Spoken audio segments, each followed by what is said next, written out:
मंगळवार म्हणजे दिनांक 20 ऑक्टोबरच्या एपिसोडमध्ये माझे पती सौभाग्यवती ह्या मालिकेत काय काय घडलं त्याचा आपण आज आढावा घेणार आहोत। वैभवचा मोबाईल नंबर मिळाल्यानंतर भंडारी वैभवला कॉल करतो आणि मी तुम्हाला माझ्या नव्या मालिकेत घेतोय तेव्हा कसलाही विचार करू नका आणि ह्या रोलसाठी हो म्हणा असंही सांगतो। वैभव भंडारीचा कॉल कट करतो आणि मोबाईल स्विच ऑफ करून ठेवतो। पण नंतर वैभव सगळ्या गोष्टींचा खूप विचार करतो। आपल्या बायकोची स्वप्न, आपल्याला पैशाची असलेली गरज हे सगळं त्याला आठवायला लागतं। इथे वैभवच्या घरी सगळेच त्याची काळजी करत असतात। तेवढ्यात तिथे प्रकाश लक्ष्मीला दसऱ्यासाठी फुलं घेऊन येतो, पण त्यालाही कळतं की सगळेजण खूप काळजीत आहेत। लक्ष्मीचा भाऊ वैभवला कॉल करतो आणि तेव्हा त्याचा नंबर स्विच ऑफ लागतो। मग लक्ष्मी खूप अस्वस्थ होते आणि वैभवला आपण शोधायला जाऊया असं ती बाबांना सांगते आणि सगळे वैभवला शोधायला घराबाहेर पडतात। दुसरीकडे वैभव खूप विचार करून झाल्यावर भंडारीच्या ऑफिसला जातो। त्याला बघून भंडारी खूप खुश होतो। माझ्या बरोबर काम केल्यावर तुझं किती चांगलं होईल हे भंडारी वैभवला पटवून देतो। ते सगळं ऐकून झाल्यावर वैभव भंडारीला त्याच्या सिरियलमध्ये काम करण्यासाठी होकार कळवतो।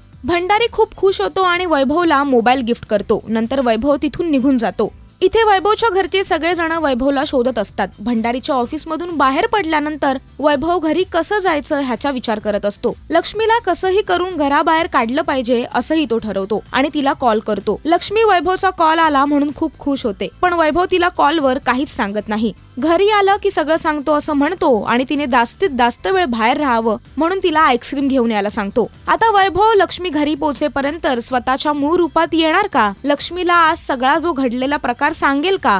हे सगळं आपल्याला आजच्या एपिसोडमध्ये पाहायला मिळेल।